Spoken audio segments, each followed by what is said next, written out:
Hi there. In test 12 of our series of short revision blasts for AQA A Level Business, we're going to revisit good old theories and models. So we've got 15 questions for you here. New questions based on the theories and models in the AQA spec. Don't forget, our target is to try to get more than the average last year. 10 out of 15 would be good. These are some tough questions though, so give yourself the best chance by taking your time with each question. As we go, as normal, we'll set the question, give you the 4 options, pause the video whilst you have a think. We're drawing these questions from both Year 1 and Year 2 content, so there may be some theories and models that you've not studied for a while. And then when you're ready, press play and see how you got on. So if we're all set, no calculations on this one. Let's make a start with question number 1. According to the model of strategic drift, the initial stage of divergence between a business's strategy and its external environment involves what? 4 options for you to choose from there. So pause the video, make your selection. With strategic drift, an important model to remember the different elements, the stages. In this case, the answer is D, incremental change. There's a quick reminder on the screen there of the model. The idea of strategic drift is that a business's strategy over time becomes diverged from the external environment as a result of changes in the external environment. But initially, it's very small divergence, just incremental change. The drift is very small, whereas towards the end, it gets pretty transformational, pretty dramatic. So answer D. Okay, question 2. Pound World is a discount retailer which sells products with low added value for a low price. According to Bowman's strategy clock, this strategy would be position number what? Take your pick from those 4 options there. Bowman's strategy clock, very similar to the Porter's generic strategies. And the answer is, it's A, the bottom left-hand quadrant there of the clock. Position 1, low price and low added value. The so-called cheap as chips or bargain basement strategy. Quite hard to pull off and make successful in the long term. Okay, question 3. This is one of the 2-statement format questions that could be quite popular in the exam. The examiners like this because they can test quite a bit of the spec using these 2 statements. So the answer is always the same, A, B, C and D there, but you need to work through these 2 statements to work out whether each is either true or false. So statement 1. According to Elkington's triple bottom line, it should be a legal requirement for businesses to report on their impact on people, planet and profit. And statement 2, according to Elkington's triple bottom line, profit is the most important measure of business performance. So work out your options there from those 4 answers, A, B, C, D. Okay, as we work through those statements, hopefully we worked out that both were false. Therefore, the answer is D. Elkington's triple bottom line, whilst it encouraged people and businesses to report on the 3 elements there, people, planet and profit, it didn't say it should be a legal requirement. And indeed it's not, which is one of the criticisms of the bottom line, that businesses don't have to do that. And also, Elkington didn't say that profit was the most important measure of business performance. So that's false too. Okay, question 4. JCB is a multinational business involved in the manufacture of earth-moving equipment. Several years ago, JCB opened a factory in Brazil to enable it to enter target markets in South America. According to the Ansoff matrix, this is an example of what? Which of those 4 options? So have a go. And the answer is, I think the answer is B, market development. There we go, the Ansoff matrix. This is one of the types of questions that students really struggled with in the first sitting of paper 1 in June 2017.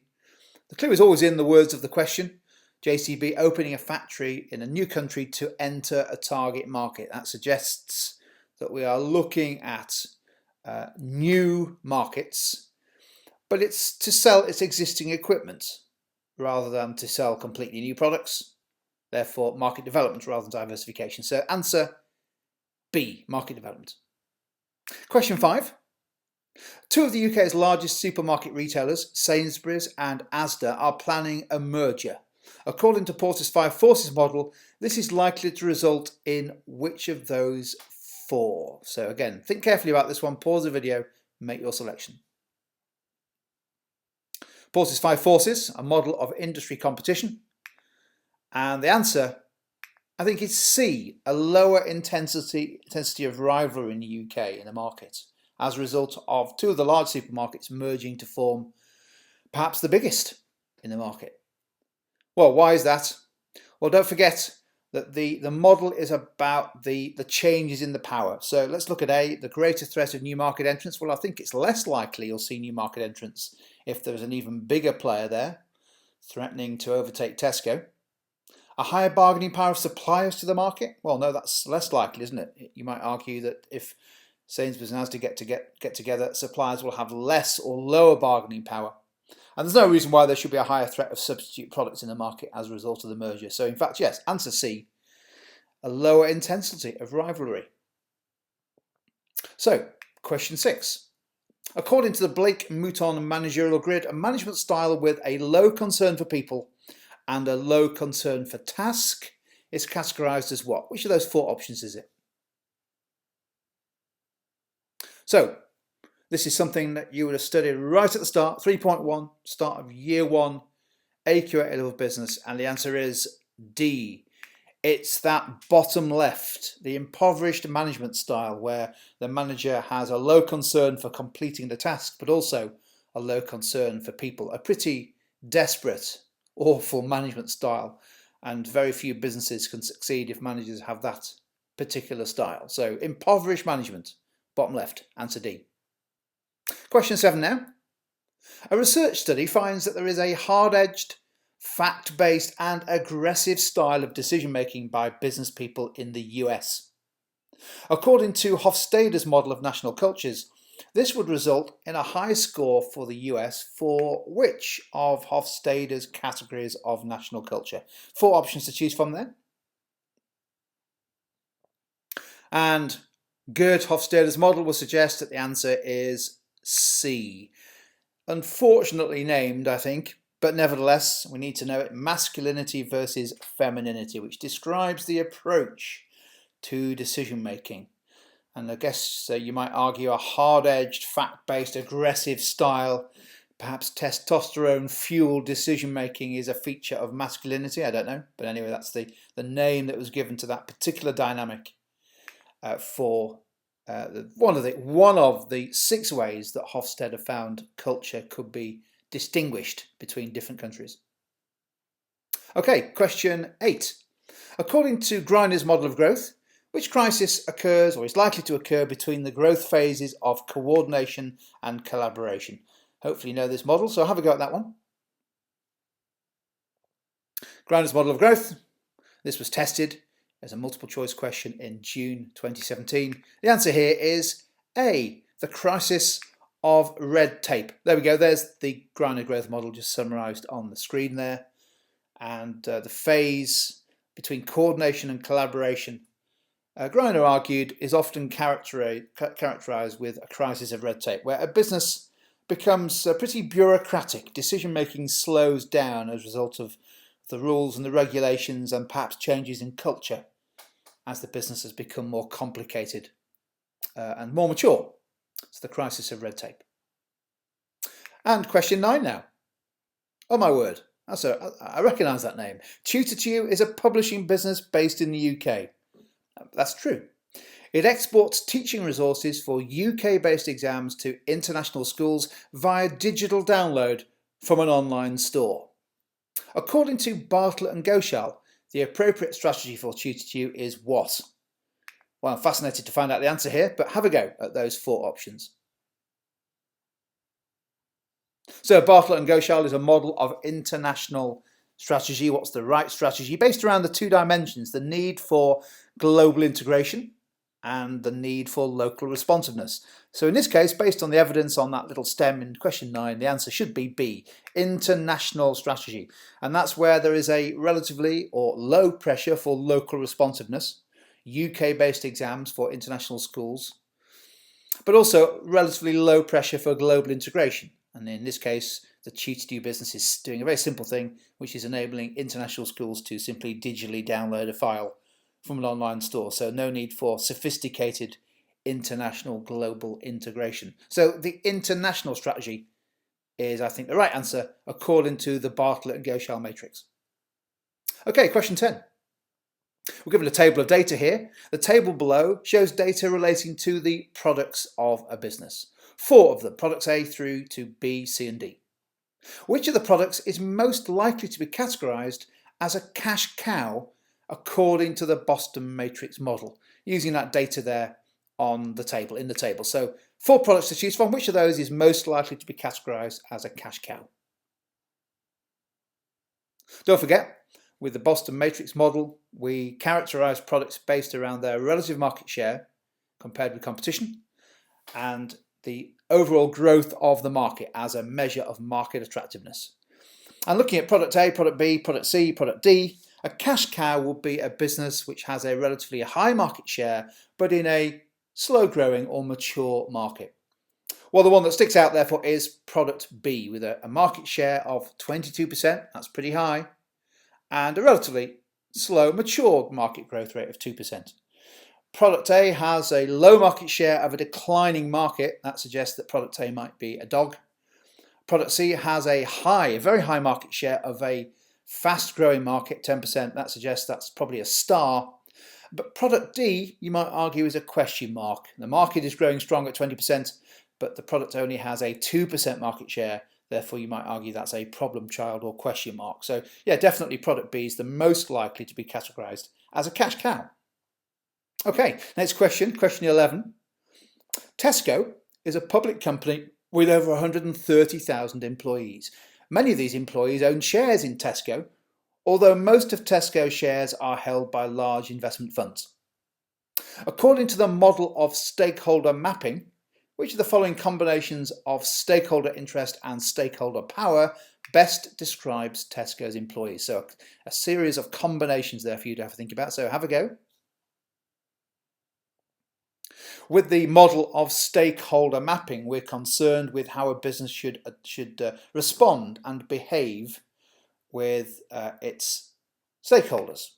And in this case, the model, I think, correctly would suggest that this is C, that the employees have a high level of stakeholder interest, but a relatively low level of stakeholder power. High level of stakeholder interest because so many of the employees own shares in the business and, of course, are employed by the business, rely on Tesco for their livelihood, so they're a high level of interest in how the business performs, but they, as a stakeholder group, have relatively little power compared with, for example, the regulators, the government, and definitely the larger shareholders, the investment funds. So low level of stakeholder power. That combination was answer C.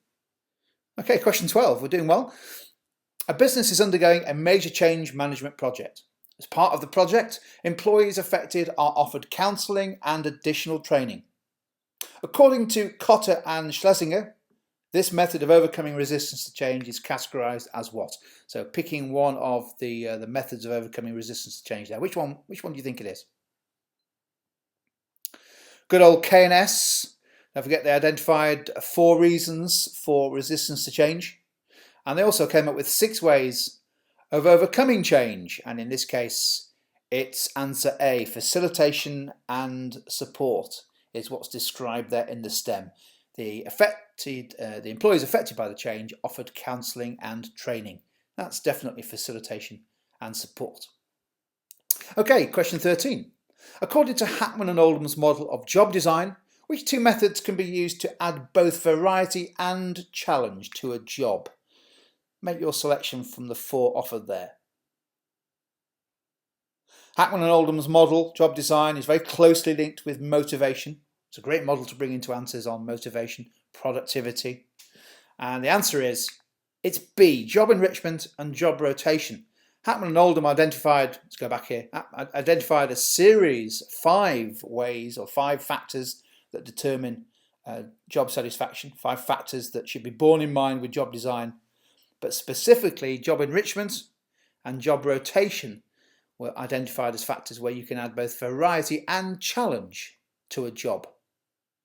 Okay, almost got there a bit early, but here is question 14, and it's one of these 2-statement format questions. So have a look at the 2 statements. Is each true or is it false? So statement 1, according to Hertzberg, paying employees an acceptable level of pay based on their output would not be a motivating factor. Statement 2, according to Taylor, paying employees an acceptable level of pay based on their output would be a motivating factor. Which of those is the right combination there?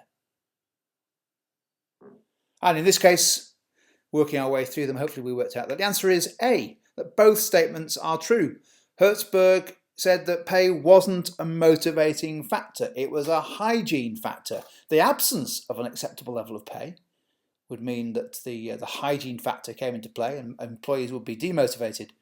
But on its own, Hertzberg was much more interested in things like job rotation, job enrichment, as means of motivating employees, rather than just pay per se.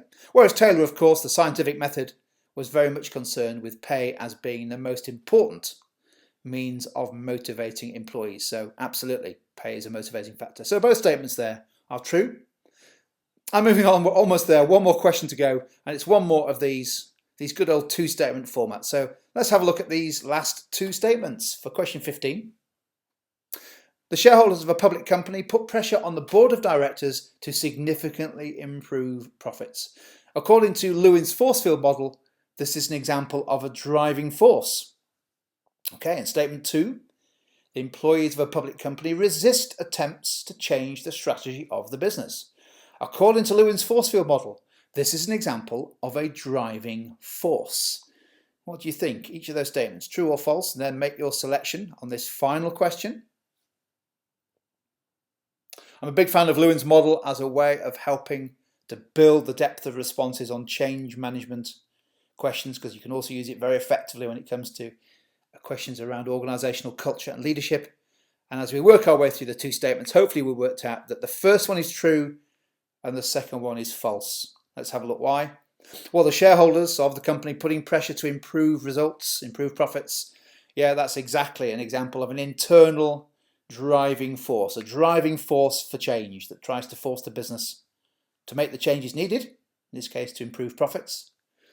Statement 2, the employees resisting change. Well, that's not a driving force. According to the model, that's an example of a force resisting change, a restraining force that may make it harder for the change to be possible or successful.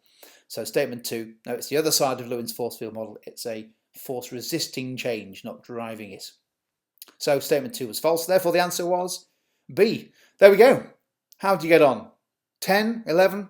Maybe even 12, 13, 14, or the magic 15 out of 15. Hopefully you did well. If you got a few wrong, just make a note of the models and theories where maybe you didn't quite get it right.